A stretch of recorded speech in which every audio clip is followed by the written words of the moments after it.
What's up, everybody? Justin here to do a Monday Night Raw Brooklyn review for August 21st, 2017 review. So, damn impressive. NXT TakeOver from Brooklyn.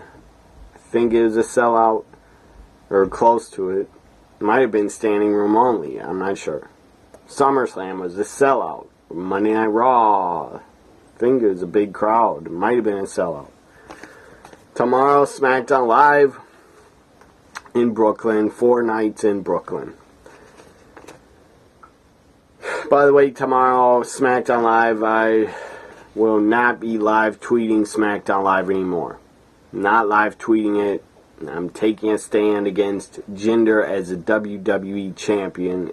It's a disgrace. It's a disgrace because the guy was a jobber for years and years and years before he just won the title. So no more SmackDown Live tweeting. Nobody will miss me, so it's not a big deal. Just letting anybody know who's watching this, no more SmackDown Live tweeting until Jinder's no longer the champion. I'll still watch parts of the show, but not Jinder segments or matches. Brock Lesnar comes out, still Universal Champion, and still Universal Champion Brock Lesnar comes out with Paul Heyman. That was a great start to the show. Heyman's putting him over, yelling, screaming, Brock Lesnar, and still Universal Champion. And then Braun's music hits. It was fucking perfect. Perfect. This segment was perfection. Braun Strowman comes out, faces off with Brock, dominates him, beats the hell out of him. Picks him up twice. 2 running power slams. That was awesome. Just great opening segment to Monday Night Raw Brooklyn. It was fantastic. Braun Strowman dominating Lesnar. And I'm a fan of Lesnar. I'm happy he retained. Some are not. They're mad he's a part-time champion. I'm not. It doesn't bother me. Want a full-time champion? Watch Jinder. And try to not fall asleep when you watch him. But you want a full-time champ? Watch Jinder. Be a fan of Jinder. There's 2 world titles, basically, so you don't have to like Brock. Because you can like the other guy that is boring as hell. And I got in an argument last night with a woman on Twitter. I'm not going to say her Twitter account name because she doesn't deserve to be mentioned. I was arguing with her about Jinder and Brock Lesnar. She was arguing for Jinder. I was arguing for Brock. She was saying he's full-time and his character's better than Brock and whatever. She was arguing for Jinder. I disagree with everything she said. She's dead wrong. Jinder is not more talented. I don't care if Brock is part-time. Jinder is not more talented. And he's not a better champion either. I'll go arguing that to my fucking grave. Jinder is no better than Brock. He's not even close. He's not even on his level. He's not even on the same planet. Jinder is not on the same level as Brock Lesnar. I don't care if Brock is part-time. He's a million times better than Jinder. And I could care less. She even wrote me that she heard Brock's an asshole. Outside of wrestling. I don't care if he's an asshole to fans. I don't give a rat's ass.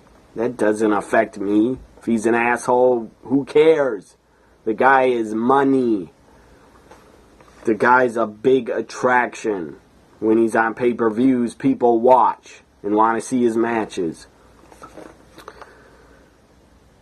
And another thing, Brock didn't grow up a pro wrestling fan. He never watched it. that doesn't bother me either. Some people are bothered by that and don't like that. So anyways, Braun Strowman owning Brock Lesnar, that was fantastic. Perfect opening segment.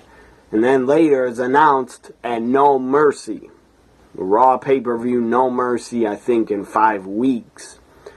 No Mercy, Brock defends against Braun Strowman. I can't fucking wait for that. I'm so excited for that match. Two monsters, a monster against the beast. That's going to be a clash of titans. That is going to be fucking epic. So up next we had Big Cass against Enzo in a Brooklyn street fight. And Enzo got in a couple hits, a couple moves. He got in a couple things, but Cass put his leg over the top rope and missed a big boot. Then he falls over the top rope awkwardly and messed up his knee pretty badly. The doctor came out, or before this, Cass tried to drop an elbow in the ring, a simple elbow. All you gotta do is fall on your hip. And he couldn't even do that. He fell to the mat because his knee, he was in a lot of pain from his knee. Injured his knee when he fell over the top rope. Then a WWE doctor came out at ringside, checked on him, and they wouldn't let him compete. He looked really pissed. Then Cass fell on the outside of the ring. He went down near the ramp, and he was like this. He looks like he's in a lot of pain. So Cass, the guy's a real idiot in real life. He's a real dumbass because he's a Trump supporter, but I don't wish for him to be injured. It's really sad he was injured. I hope he's not injured bad. I hope he didn't tear his ACL. Hope he didn't tear his MCL. He might have a knee sprain. I don't know what happened, but it didn't look good. He might be out for 1 or 2 months, maybe longer. So the Cass, for now, the Cass-Enzo feud is dead. Because Cass got injured for real. Legit knee injury.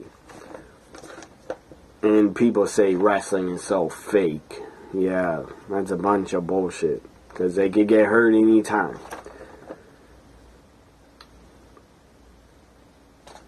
Emma up next, backstage. Emma, Dana Brooke talking to each other. Emma's complaining again. Hashtag give Emma a chance. She's pissed. She's saying, I started the women's revolution. I should be here right now, women's champion. And Dana says, you tapped out.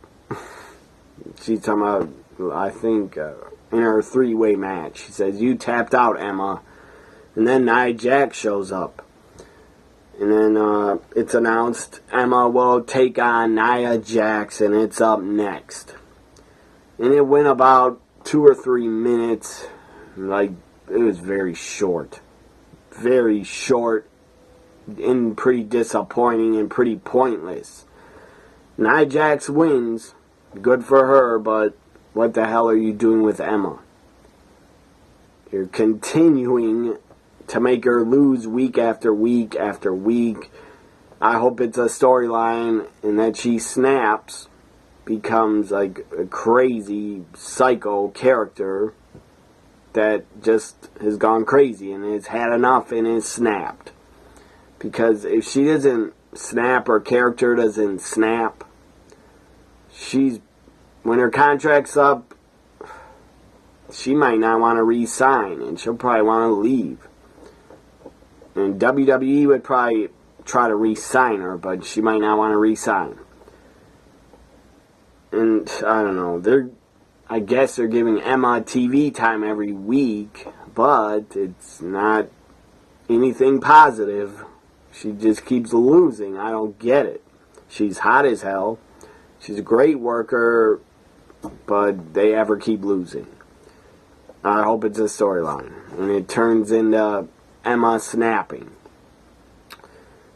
So up next, they said Elias was going to come out and do a song for us.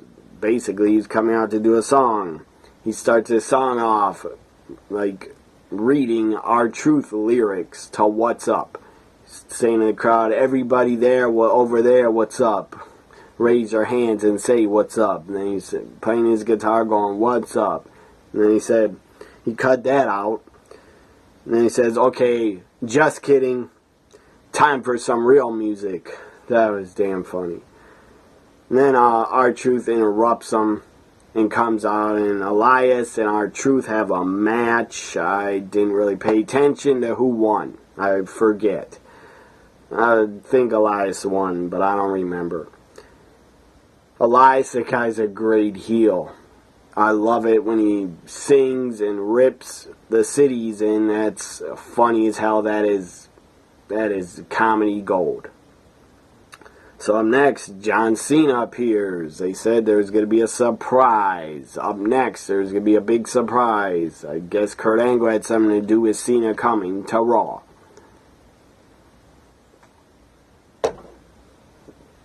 So John Cena appears, gets a good reaction, cheers and boos as always.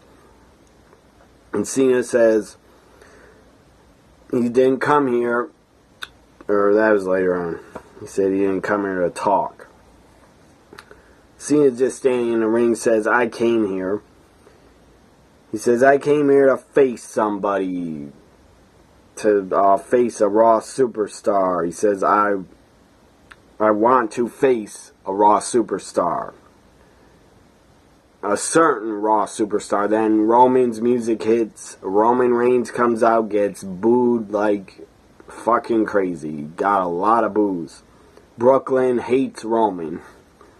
That's the truth. It's funny as hell. Roman comes out, goes face to face with John Cena. Crowd start chanting, you both suck, you both suck, you both suck. That was damn funny. And Roman tries to talk. He gets booed immediately. When he tries to speak, he gets booed. And then the crowd starts chanting really loud. And Roman was getting booed way more than Cena was. Then the crowd starts chanting Undertaker, Undertaker, over and over and over. Really loud chants of Undertaker. Sadly, he didn't appear. And he really shouldn't have to appear anymore. The guy's done it all. He should be able to enjoy his retirement. But I understand why fans still chant his name. They still love The Undertaker. I still do also. But he deserves to be retired. He deserves to rest and relax with his family. So then John Cena says, after they're chanting Undertaker, John Cena says, I did not come out here to talk. And he takes his shirt off, drops the mic. Roman drops the mic. They're about to fight. I was guessing then the Miz Taraj. Miz, his music hits. This was awesome. Miz comes out with the Miz Taraj and Maurice. And Miz is standing in the ring. And then the crowd's chanting some stuff. And John Cena says something. Tries to put the Miz down, saying he can't pronounce the Barclays Center. I don't even know if I said it right, but whatever. Barclays, whatever. I don't live in Brooklyn, so I don't really know the name of it. Anyways, Cena tries to put down Miz for messing up, saying the arena's name, and then Miz goes, ha ha ha ha ha ha, very funny. And Miz wasn't happy. And then Miz started going off, started owning John Cena, owning Roman, going off on the mic, destroying them. Miz says, I'm tired. I am tired of waiting. He says, I'm going to take my moment. It's my time. He says, it's my time to have a moment. He says, I've been here week after week after week. He says, you two haven't. And then he says, I'm the Intercontinental Champion. And I get no respect. I didn't even get a match on SummerSlam. He did, but it was on the kickoff. So that's not really a SummerSlam match. Miz says, it's time to take my moment. Then Miz says at one point that, what the hell did I write here? Oh yeah, Miz goes to the crowd, says, Raw does not need John Cena. Crowd popped. He was saying, do you think Raw needs John Cena? Crowd was chanting, no, no, no. Some of them are chanting yes. Probably all Cena marks. So then, after that, Miz says, you don't know. Starts putting the crowd down. Miz goes, you don't know what to do. Do you? Miz goes, you don't know what to do. Says, you don't know who to boo, you don't know who to cheer, you don't know if you should boo Cena or cheer him, or boo Roman and cheer him. So that was great. Miz ripping into the crowd. For a lot of times fans are pretty damn stupid how they act, especially when they're quiet. That really pisses me off when a lot of, excuse me for belching. Anyways, a lot of when cities and states, wherever they are for Raw and SmackDown, when the crowd is quiet for a lot of the show, that really pisses me off. They shouldn't even go. If you're not going to make noise at a live event, don't even go. Why would you pay to go if you're not going to make noise and be loud and be vocal and to scream at the wrestlers you don't like and cheer the ones you like? So after that, Cena and Roman, Miz ends up leaving the ring. Because Samoa Joe comes out, Joe gets a huge pop. The crowd is chanting, Joe, Joe, Joe, along with his theme music. That's awesome. Then Joe comes out, rips into Roman, says, you never beat me one-on-one, and rips into Cena. Then Joe attacks John Cena. That was awesome. Then after that,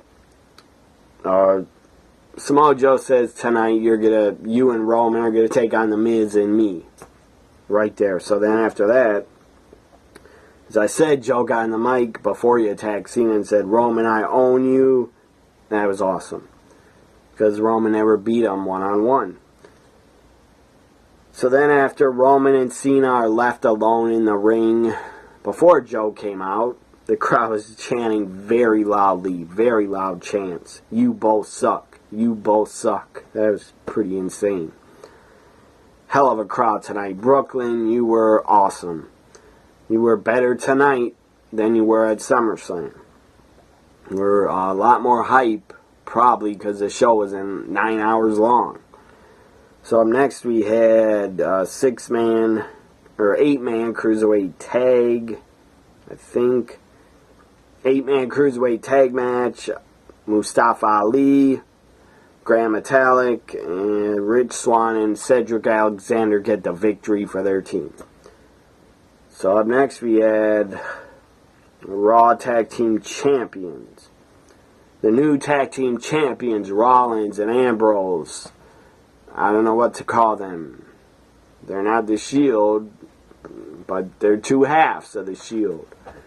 So anyways, Rollins and Ambrose, new Tag Team Champions, come out, get a huge pop. They talk on the mic a little bit, and Ambrose says, we will face anybody, anywhere, anytime. And then they're holding up their titles, looking at the stage, because they called out anybody. And the Hardys music hits. This was awesome. Hardys come out, get a huge pop. Hardys are on the mic saying, how about tonight we challenge you in a match? And Rollins goes, absolutely, we both grew up idolizing you. To me, Ambrose, I don't know why Rollins was speaking for Ambrose, but Ambrose to me doesn't seem like he was a Hardys fan when they debuted, in my opinion. I don't think he would be, but maybe he was. I was a Hardys fan in 99, 2000. I thought they were pretty damn awesome and a very good team. So the Hardys take on the new champs, Rollins and Ambrose. Really good tag match. I really enjoyed it. Rollins and Ambrose win when Seth hits his flying knee into the Dirty Deeds 1, 2, 3. So the tag champs win is non-title. And they showed Cesaro, Sheamus backstage watching. They will get a rematch. They have a rematch clause. Every champion has every former champion has a rematch clause. I don't know why. I think that's stupid, and that's time to get rid of that. But Cesaro and Sheamus will get a rematch, probably at No Mercy. Probably be a gimmick match or something. And I also think Samoa Joe will take on Cena at No Mercy, or Cena will take on Roman at No Mercy. But I'd rather see Joe Cena and Miz Roman for the IC title. That's what I would book at No Mercy. So next we had Sasha Banks come out. She cut a promo, got a lot of cheers. The new women's champion comes out and talks. The legit boss is the new champion, and I love it. I'm a huge fan of Sasha. Every time I get a shirt of hers, I try to represent on my videos. Big Sasha Banks fan. Alexa comes out and says basically, I could take your title, I could get my rematch back. I have a rematch, and Sasha goes, let's basically do it now. And Alexa goes, no, next week I'll get my title shot. So then, next week, it's Alexa, Sasha, women's title rematch from SummerSlam. So that should be good. I'm looking forward to that matchup. Be like, I think the third time they're going to face each other. So next was Kurt Angle backstage with his son, Jason Jordan. And Jason Jordan says, I want a match tonight. And then he goes, I want Finn Balor. And Kurt Angle goes, are you sure? You think you can beat someone like Finn Balor, the top talent, and Jason Jordan wants Finn Balor, so Kurt Angle makes that match. Up next, Jason Jordan, Finn Balor. Pretty good match. I enjoyed it. Finn Balor wins with the double stomp, coup de grace. No Bray Wyatt on this episode anywhere to be found. I think Bray Wyatt needs to take time off and come back. I don't know, he needs to come back with Harper and Rowan on Raw. He needs to come back, and they need to do something very different with Bray Wyatt, because his character is stale as hell and getting pretty damn boring. They need to just, reset. They need to, reset Bray Wyatt and make his character a little different. And bring back the Wyatt family. Have Harper and Rowan by his side to help him out and stuff like that. So, Ballard wins. No Bray Wyatt to be found. Now the main event. John Cena, Roman Reigns teaming up for maybe the first time ever against Samoa Joe and The Miz. That was a hell of a team, Samoa Joe and The Miz. I was really rooting for them to win. During this match, the stupid beach ball appeared again. I don't know what asshole brought another beach ball in after Cesaro ripped up last night's beach ball. Well, some other asshole brought another one in. They're tossing it around, I guess, during the main event. So the crowd, I think, didn't like the person that had the beach ball. They started chanting, asshole, asshole, I think, at the person with the beach ball. Because that is disrespectful. Damn disrespectful. During a main event of a show, you're hitting a beach ball around like you're bored as hell. Just take that shit outside and go hit it back and forth with someone. Don't do that when these wrestlers, these superstars, are trying to have a main event match. That's damn disrespectful. So whoever did it, I hope those asshole chants were at you. Whoever had the beach ball, or brought it out. I don't know why they're letting people in with a beach ball. They must sneak it in. Have it rolled up, not inflated, roll it up and put it in their pants, and then they must go to the bathroom and blow the son of a bitch up. That's how they get it in the arena. They shouldn't be allowed to bring it in. Because they just act like a dumbass. If they bring in a beach ball, they just act like a dumbass and start hitting it around in the crowd. Like they're on the beach. You're not on the beach, you're at an episode of Monday Night Raw, you dumbass, whoever brought a beach ball. You want to play with a beach ball, go to the goddamn beach. Monday Night Raw is not the place to be playing with a beach ball. You immature dumbass. Anyways, Cena wins, hits a AA on The Miz, 1, 2, 3, Cena, Roman, win. I didn't like that, but whatever, they win. That was the main event. This Raw Brooklyn episode, Raw after SummerSlam 2017, this episode gets a grade of, first off, the best things on the show were the opening segment, Lesnar and Braun. That was an A+. That was great. Just keep building them up, because I can't wait to see them clash at No Mercy. So keep building up that they're going to face each other soon. Keep building their feud up. Another awesome thing was Miz ripping into Roman and John Cena, and Samoa Joe ripping them also on the mic.